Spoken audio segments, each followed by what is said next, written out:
He is the head of HBL Islamic Banking. He has an illustrious career in banking, and then he switched to Islamic banking, and he has been doing so many different positions in the Islamic banking arena. He has set up the whole banking industry in so many different countries, and he is here at HBL. His experience includes working for HSBC, Standard Chartered, Citibank. But as far as Islamic banking is concerned, he is known to be the guru of Islamic banking. I would like to the start away. The question that I really want to know is your leadership journey, because every leader has a great journey behind them.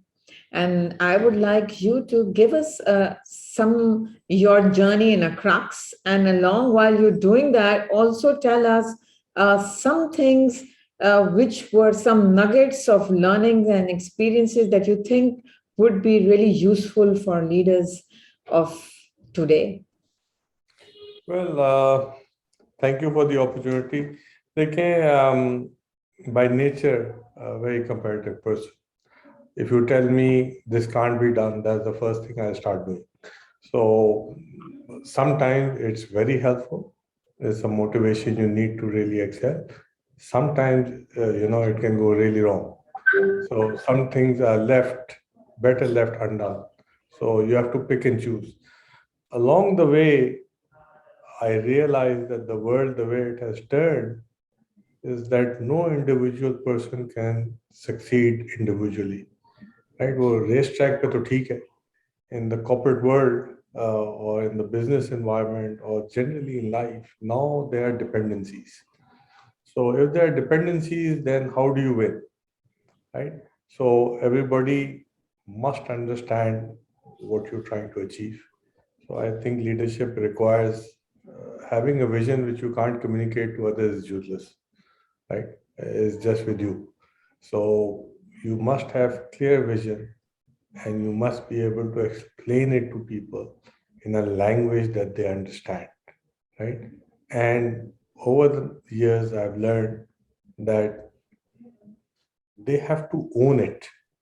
They have to understand their contribution in the larger good. If you can convince people on what you're trying to do or what you aspire to do is the right thing, right? But then tell them how important their role is to achieve that, end state, if you will, right? Then the whole team follows you. So otherwise, what will happen is you're running at 80 kilometers, the next person is running at 40. Guess what? You're not getting to the end state, right? You'll get there, screeching, crying, but it'll be a suboptimal solution. So communication, first you must have some vision, right? But then more importantly, you must be able to communicate that vision to the lowest ranks is really a poor choice of words on my part. But the junior most person and the minutest of tasks that they're doing, I always give my team an example. You can buy a Toyota Tercel or you can buy a Mercedes. But if the fan belt is broken, both cars are not going anywhere. And a fan belt only costs $20, right? So fan belt at that stage is crucial whether you buy $1 million car or you buy $1 million car, right? So everybody must know their place in the larger good. That's an example I try to give, and most people can relate to it, right? So I think must have some idea on where you want to take some initiative, right? I think communication skills are key. And then consistency. I mean, there's no point working very, very hard 4 days and then slacking 7 days.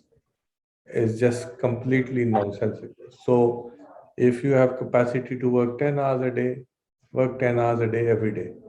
Don't do 18 hours one day and then 2 hours for the next month. That just does not work, right?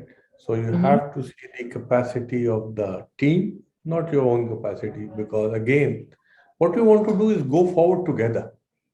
What we don't want to do is go forward in batches, right? So to go forward in together, it's important that, of course, we encourage people to go faster because you don't want to slow it down. But you have to keep pace with the pace of change that the entire team can sign up to. So it's all about teamwork. It's all about consistency. Vision is a small part of it. I mean, the president, and I really respect him, he says, you know, strategy is 90% execution. So I can have the best of ideas. If I can't take it for the customer's benefit, then it's just an article in a newspaper or a book, right? So it's not a research paper. We live in the practical world. So we must find solutions together, right? I was speaking to the younger crowd. We have these management trainees, and at the peak of COVID, so they said the morale is down. So said, Afaq, go have a chat with the young people. So I went to them. I said, listen, what's going to happen tomorrow? I have no idea. I am as clueless as you are. But I have one conviction I want to convey to you. Of all the banks in Pakistan who will survive, HBL will be one of them. And I Wow. say this with confidence because you guys are with me. And together, we will find the solutions, right? But I have no idea what's going to happen tomorrow, right? So you have to bring the team together. If you can bring the team together, an average strategy executed really well, still significantly more powerful than a good strategy executed poorly.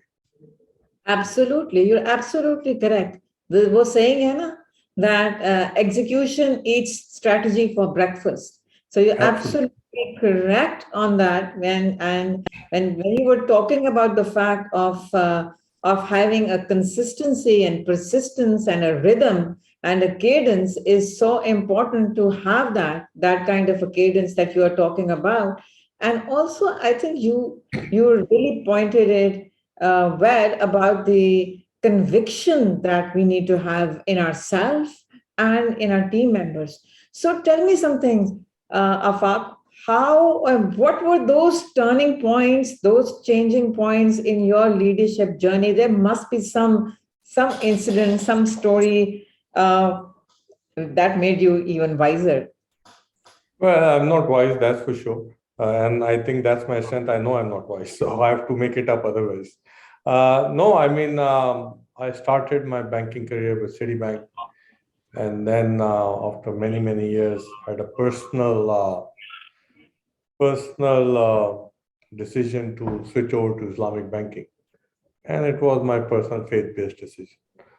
But the comparative instinct did not die, right? And all my friends and colleagues, and they said, you can't make it, you ran away. I said, I'll show you guys, right? So I started by saying I'm by nature a comparative guy. So if two people are there, then I have to win, right? And that's just a given, right? Whether I win or I lose, I'm going to get there to win. Whether I win or lose is secondary. It doesn't matter, right? It's the journey is more important. So I moved to Islamic banking, and it was a startup. I was part of starting HSBC's Islamic banking, so I was the global head there. Then Stanchart invited me, and I wrote the concept paper. When I left, we went to 13 countries. Then I became chairman of Araji Bank in Malaysia. Then HBL called me and said, we want to fix our Islamic banking, so come and do something. So I said, there's no point of doing things here, there, everywhere, and not do anything in your own country. So people still laugh at me, who leaves the chairmanship of a bank and becomes a group head. I said the chairmanship did not pay the bills and the group head is not going to pay the bills. You need cash, right? So do things which motivate you, which excite you. Again, a challenge. Chairmanship is not a challenge, right? Fixing HBL Islamic banking is a challenge. So I'm always looking for silly things to do. You're a risk taker also. Besides being very competitive, you seem to be a great risk taker also. So it is interesting that you were talking about leading Islamic banking in different countries and different setups, and now you are leading it here in HBL. So your vast experience, what is the difference that you see in Islamic banking vis-a-vis the different multiple experiences and cultural experiences that you have in leading this division of Islamic banking? How would you differentiate it from I what you're think doing now?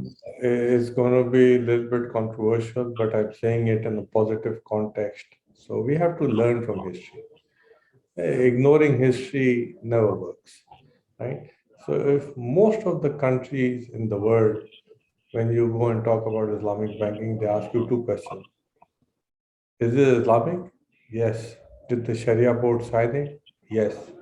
And then the customer's reaction is Bismillah Rahman when he signs, right? He doesn't ask you what faith, what caste, what sect, nothing, right? Bismillah Rahman when he signs, right? Because we had in Pakistan an experience of mudarbas, right? And that did not go as planned. And then there was a court judgment. And Islamic banking is at the end about emotions. It's about faith, right? So if you create a, you know, plant a seed of doubt, of faith in somebody's mind, then to convert him is very difficult. So Pakistan has made great strides, in my opinion, great strides in moving in the right direction. But we are significantly behind others. But it's not because of what we've done in the last 10 years or 15 years, it's what we did in the last 25, 30 years, right? But I think we are gaining the confidence of the population again, right? I think Islamic banking is becoming mainstream again, right? Mhm.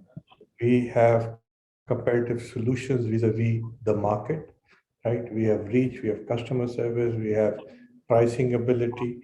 So we can offer a true choice to a customer, right? My job here is not to preach. I'm right, so therefore you are wrong, or you're right, so therefore I'm wrong. That's not the role, right? My job is what is your preference? You want Diet Coke or regular Coke? I'll serve you both.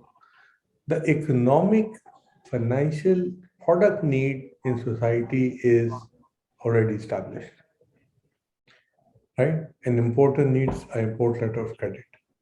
An exporter needs export products. Auto finance needs Islamic auto, right? So I can't sell him a bicycle financing. He still wants an auto, right? So Right. what we are trying to do, and what I think Pakistan has done successfully, is end to end, product for product, we can match the needs of the customer that he is availing from in the conventional space. So today, the customer doesn't have to go back 15 years, right? So I needed to raise ₹1 billion for my company. And the Islamic industry can give me only 200. For the rest 800, I have to go to conventional anyways. So I'll say I'll take the billion from conventional, I'll give charity, right? Or I use 10 products from the banking system and three are available Islamically. For seven, I have to go to conventional anyways. So I say, yeah, to hell with it. I'll do conventional. I'll give charity. I'll say penance, toba karun, right? But today, I have all the products available and I have the uh, capacity as an industry, maybe not as an individual bank, to meet that billion or 5 billion or 10 billion or 50 billion requirement of capital that a customer has from Islamic industry. So today, if a customer wants, we can offer him a true choice. And when I say we, I'm talking about Islamic industry of Pakistan. I'm not talking about HBL itself. HBL can, of course, offer a choice. Of course, we can, right? But as an industry in Pakistan, we can offer a true choice to the customer. And that is the exciting journey that we have traveled in the last That's 10, 15 years. that's coming a long way, actually. I Yeah. mean, what you are saying is this because in my mind also, I mean, that was one question that I wanted to ask you was is that what is this? How much have we our scope has become bigger or not, or is it just a name? Because a lot of time, I mean, I would say laymen like myself, sometimes we have this misnomer that, oh, it's not Islamic banking, it's just the same thing. It's just termed Islamic banking. And yes, there are only very few things that we can do with Islamic banking. I mean, these are the two main questions that So, come on the top of the mind. so I have had the good fortune of giving seminar in Oxford and in Harvard. So I always used to have a slide called Myths About Islamic Banking. So what you mentioned, both are myths, right? Exactly. So I always counter the question, if there's no difference, then maybe conventional banking is also Islamic. What's the problem? Why am I odd and you're even? Maybe you're odd and I'm even, right? If there's no change, right? So what's the problem? So there is a difference. There's a solution which complies with the principles and tenets of Sharia, right?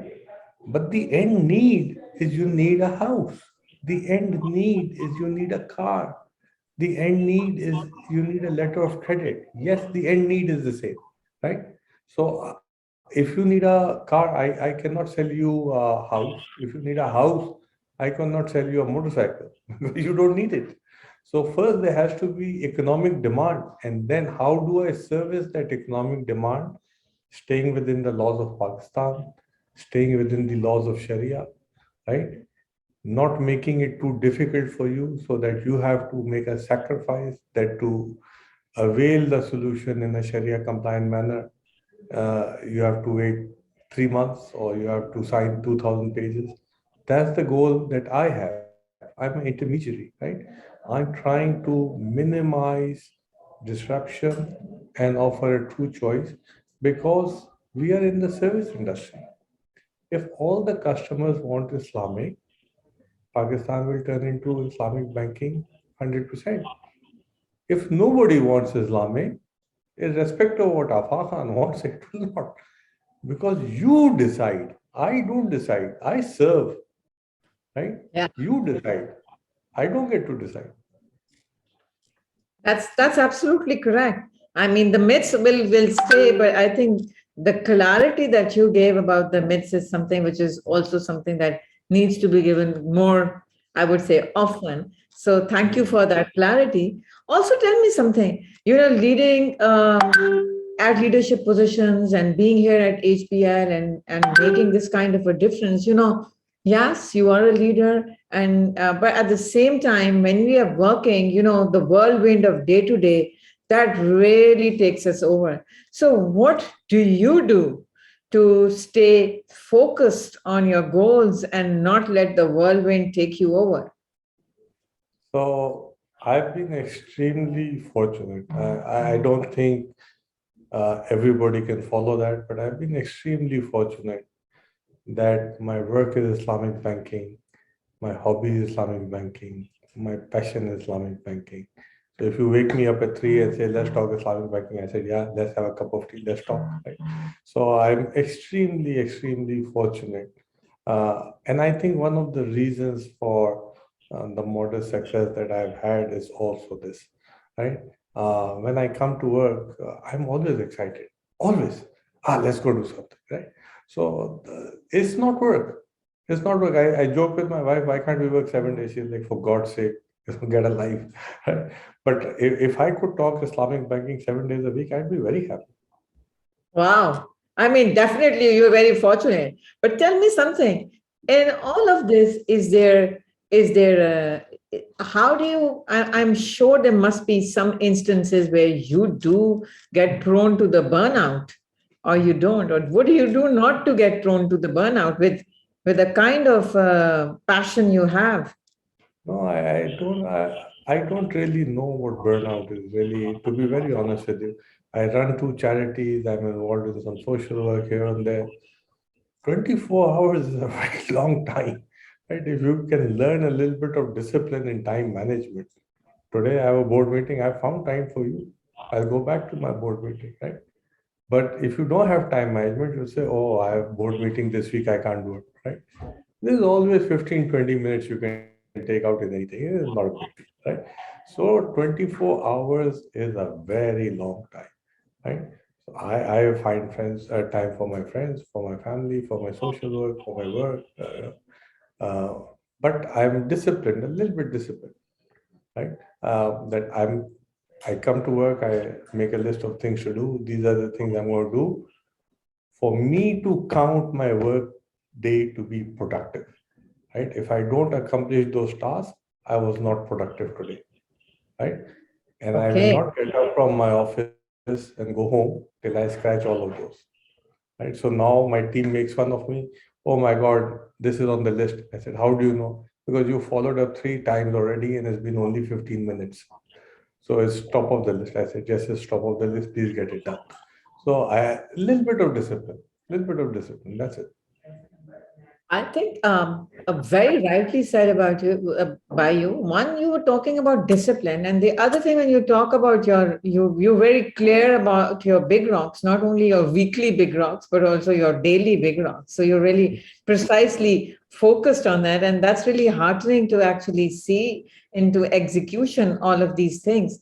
And how do you instill the same kind of a vigor or the same kind of a sense in your team members? What do you do to for That, that them? is that is where the biggest challenge lies, right? We have to take the team forward together. Going alone is, you won't get there. You won't get there. Today, everybody has to collaborate, right? So I'll give you an anecdotal example. So we put up the budget and my God, it looks humongous. I said, who said? Divided by 210 working days. It's not that big. You can't do this? For God's sake, one day, right? Then if you look at something from the ground level, then you go and look at it from the 10th floor, and then you go and look at it from the top of the Burj Khalifa. It looks very different. So depending on who you're talking to, make it easy. Some things are difficult, you keep them to yourself, right? Because you will scare them away, right? Whatever they can absorb, you share, right? And say, this is bite size, this you can handle. Don't worry about it, right? But some things, obviously, if you are a leader, then you own the ultimate responsibility, and then you share on a needs to know basis, because uh, people don't have the same experiences, they don't have the same number of years experience, so it's a little bit easier to get scared. So what you want to do is keep them moving forward, right? Keeping the big picture in mind. You're absolutely correct about the big picture and staying on focus and taking everybody along on that. And the way I saw you operating with your team and instilling leadership qualities in them, I was also intrigued at that time to ask you that what what do you think is in the Islamic banking arena? If you look at leadership and you look at your workforce, and we talk a lot about women leaders, and we talk about a lot of, I would say, when we say gender diversity. So is the Islamic banking the same as the normal banking when you talk about women and leadership positions? 110%. We are a society. Islamic banking is also part of that society. It's all about focus. When I came, HBL is leading the way in gender diversity. I think we are going to hit 20%. We are the biggest in the banking system, I think, in gender diversity. But Islamic banking was, I think, 4-5%. And in 2 years, it's 15-16%. So all I did was I said, I will not accept a CV unless you give me 3 CVs, give me one female CV, 50% women population. By law of averages, every second CV should be of a female, right? Natural So fallout. Yeah. I mean, not natural fallout. It's just societal, I don't know, apprehension. I don't even know what adjective to give it, right? My mother used to teach. I have 4 sisters, all of them work. So I grew up from childhood seeing women folk work, right? And strong, independent, dominating women at that. And I'm comfortable with that, right? So it's you have to make it happen. And now, mashallah, alhamdulillah, we have 15, 16, and I was telling the president next year I'm going to take over Islamic banking. Islamic banking will be higher than conventional banking. Oh, At least I'm going to try. Whether I get there or not get there, who cares? Who it's the cares? journey. But I'm going to win, right? Whether I win when the whistle blows, we will see what happens. But I'm going in that direction, right? So first you have to make a intention. Right. I am going to get there. Then you figure out, okay, now I have intention is useless. How will I get there? Oh, I'll get there like this. Who do I need to get there? Or I need these people to get there. Okay, what do they need to bring? They need to bring this. Okay, and then you have a better than even chance of getting there. Right? Results are not important. Right? Effort is, I think, significantly more important. And So yeah, but you've got this really great award, the more prestigious award of the most outstanding global leader in the Islamic banking world. Tell me something about this award. What does it mean? What does it? there's no award. They just ran out of people, so they randomly picked me. Don't take it seriously. They give it out every year to somebody. No, you're being really modest on this now, Afaq. I mean, No, they I have mean, I was Islamic Banker of the Year 3 times globally. So these are just how can one individual? I'm not Einstein, I'm not Newton, I didn't do anything, right? So the team does it. When the team loses, you have to go and say, we'll try harder next time, we drop 3 catches, right? When the team wins, you're the captain, you go pick up the trophy, right? Your own contribution is quite minuscule, really, in the larger scheme of things, right? So I don't take these things seriously at all. All right. So you said that there's an interesting comment you made about when I was talking about Islamic banking, and you said that if there is no difference, then probably the regular banking is also Islamic banking. So tell me, I was thinking at that point that is it is it possible, or have you ever tried selling Islamic banking to non-Muslims? So I was once speaking at a conference in Jakarta, right? And the vice president, Mr. Kala, was also there. And some guy in the audience was just trying to be mischievous. Like, I think we should have Jewish banking. I said, please open it. I will be the first to open the account. Right? So what are we trying to do? Okay, let's talk about Islamic banking from a uh, philosophical sense, right? Man does not like dissonance, right? Dissonance creates conflict in an individual. So I'm saying as long as you're a productive member of society, you're not breaking any law, right? You want to buy your car in this fashion, be my guest. You want to own a house? Yes, it's your right. You want it delivered to you in this fashion? Please go ahead, be my guest. Right? So I was very, very fortunate to meet Prince Charles. And what I just uh, explained to you is from Prince Charles. It's actually not from me. And it was in the World Muslim Council. And I was there speaking, and he was the patron in chief of the World Muslim Council. And he said, everybody is welcome in United Kingdom, right? And we want you to live your life to the fullest, right? And practice your religion and practice your custom. Don't break my laws. That's all. Very small request. Obey my laws. That's it. So live and let live, right? Live and let live. Good. Very, very good. I think very, very insightful story that you told us. Also, I know we are coming to the end of our time together. So before we leave, I would really want you to give us some, I would say, formula for success for leaders. Any advice? Any 3 points that you think you would like to give to leaders that can make them as successful and as content as you? I think I don't know giving advice to leaders because leaders seldom take advice. They want to go their own way. But generally speaking, my advice to everybody is do things you enjoy, right? How can you get up in the morning and go and do something for 30, 35 years that you're not passionate about, right? It's very, very, I mean, it's worse than a jail term, for God's sake. So do something that you really enjoy. Life becomes easier, right? So Beethoven didn't want money. Neither did Ghalib, nor did Socrates, right? Nor did Van Gogh. They just did what they liked. And today we remember them. I've never seen them. I don't know how many years ago they died. We all talk about them. So do things you like, right? For leaders, I think with respect and an apology, right? Each person has his own leadership style, right? So, but I think communication. I try my hardest to becoming part of the team. And you mentioned I spent the whole day with you in the training. Why was that? Just to tell them this is important, and if you can take out a Saturday, so the week starts.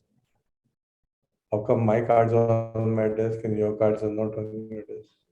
So you have to become part of it. If you create layers, leaders and followers, that never works. So I have a different role. You have a different role. We have one team. So my humble request to senior leaders, and I'm sure they have better ideas than I will ever have, is that you know communicate. If you can convince them what you're doing right is the right thing to do, and if you can convince them how important their role is in the end picture that you're trying to paint, the difficult part is over. And that at Absolutely. least is my view. Thank you so much. Really great advice. Communication and being part of a commitment and passion that you're talking about. Thank you so much, Mr. Afaq. It has been really a pleasure talking to you and learning from you and listening to you. We at Franklin Covey, Pakistan, we wish you a lot of luck. And we are going to follow your journey and see you make more, I would say, breakthroughs in the Islamic banking at HBL and for our industry also. So, best of luck from our side and hope to see you Thank you very again. much. Thank Thank you you. very much.